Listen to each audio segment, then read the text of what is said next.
our special guest today, Dr. Tom Foster. First of all, welcome to you and your family to the area. We are delighted that you're here.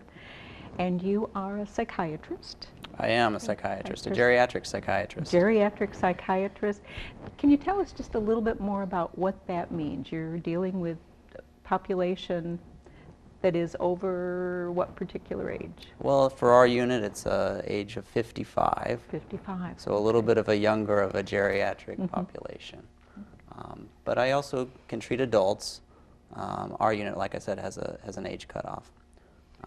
But a geriatric psychiatrist typically deals with the same sorts of problems that a regular adult psychiatrist will deal with, in addition to some sort of unique problems that older adults sometimes have. Are you referring to the dementias, Things perhaps? like dementia, memory problems. Yeah, yeah.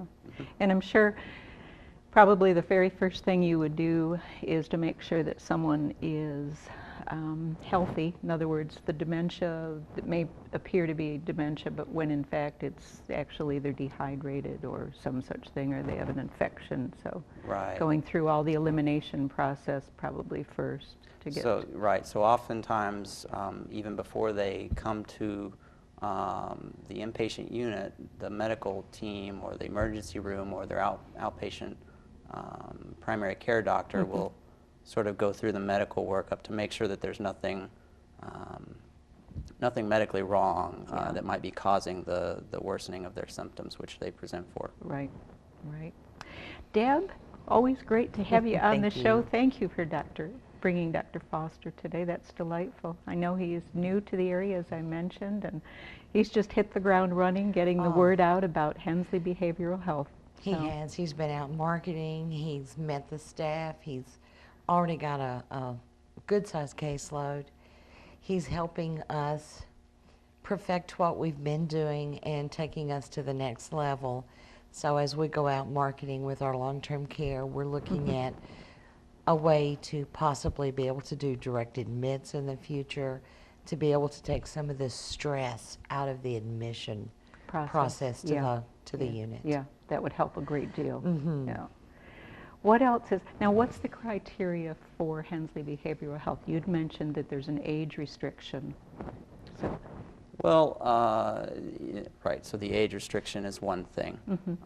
Typically, it depends on what you would be admitted for. So, you know, a lot of times we do get admissions for dementia or memory problems, but it's not just for memory problems that we accept patients onto the unit. Oftentimes people may have memory problems, and that can be worked up and treated by their outpatient doctor in the community.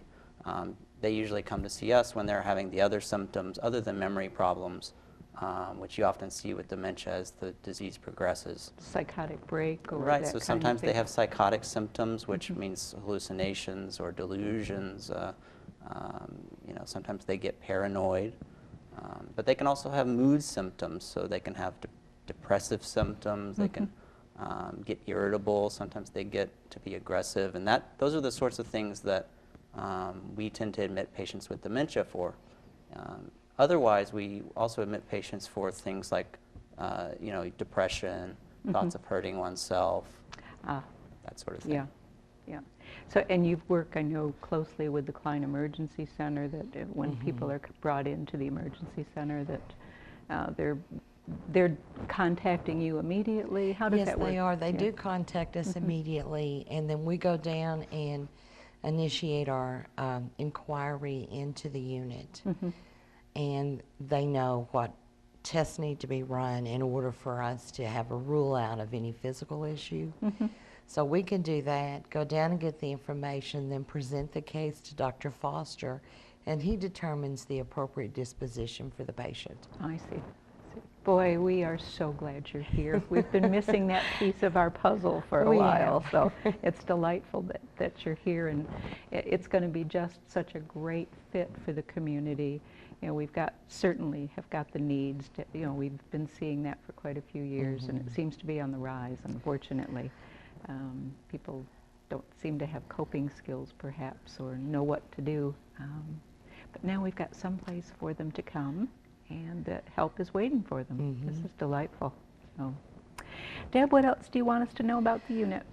Well, Dr. Foster and I were talking before we started. We have 19 private rooms with a private suite bath. Everything's all there. In the event that we needed to assist someone with bathing because of maybe their dementia or a physical issue, we have a shower room that we can do that in. We have a laundry room where we take care of your laundry because we don't wear gowns. We wear street clothes and we eat family style. Staff is with you. We intermingle throughout the entire time. So it is more home-like. It's not institutional or anything like that. We have a new member of our team, Larry, who is a master prepared occupational therapist with a long history in psych. He does individuals and groups. Our nursing staff do groups. We do nutrition, exercise. We even do some fun things. And, you know, we watch old movies and we talk about what was going on then and how things have changed to now. We try to make this as positive as we can for our clients as well as for the families. On Tuesdays, they have visitation every day, Monday through Friday, from 1 to 2, and then again in the evening, 6 to 7. At 2 to 3 on Tuesdays and Thursdays, we're offering family education and support group to talk about what goes on and why, you know, what's happening. You know, I'm 61, my mother's 85. There are things as a caregiver that, you know, I have to be reminded of. And I think a lot of the people we serve will benefit from this group. It's a wonderful thing to bring to the community, that because it's never just one person that has the problem, it's the whole family that needs to understand what's going on and why. Sure. Very true. Yeah. And it is I don't know that this term is used anymore. I'm certainly going to date myself on this, but it is a secured unit. I won't say locked, but it is. Yes, I did. But it is a secured unit for the patient's safety. It is. Yeah. You have to have a code to come in to visit. You know, it's very private, it's secured, it's all about safety, and it's all about the safety aspect as well as being able to deal with the patients within an environment that we can have some control over. The milieu needs to be a certain way. We do a lot of structured events.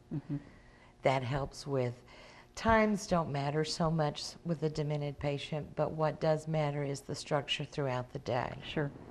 So we I try always very call it hard. a soft structure. Yes. It's there, but it's not real. And it's such a pleasant, well-lit, bright. Lots of windows. Yeah. It's a beautiful environment that's been created up there. A nice view. Yeah, a beautiful view, you bet. Yeah, so it's, and as you said, I mean, it's all of the things, all of the patients are treated with such respect and dignity and street clothes, great idea versus the gowns. You're not a patient in the hospital. The room happens to be in the hospital, that's all. So, but it's just great that you're here to offer the help for their well-being. Well, I'm happy to be here. Thank you for the welcome. We are just delighted. Deb, and I wanted to get back to also right now, you said there's 19 individual private rooms. Okay, and you've got your laundry and everything that you do up there. Right.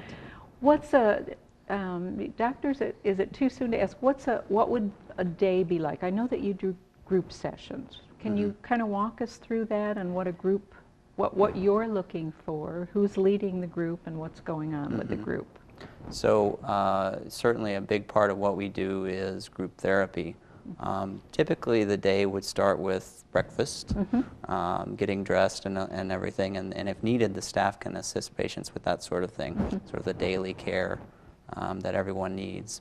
And then early in the morning I will typically see patients. We see patients as a team. And so with the social worker, with the occupational therapist, and with the nurse, we all get together and we will see the patients individually and talk about the treatment plan and make any adjustments that need to be made. And we do all that usually in the morning, depending on how many patients there are. And then after that, typically the patients will have lunch, and in the afternoon they tend to have the groups.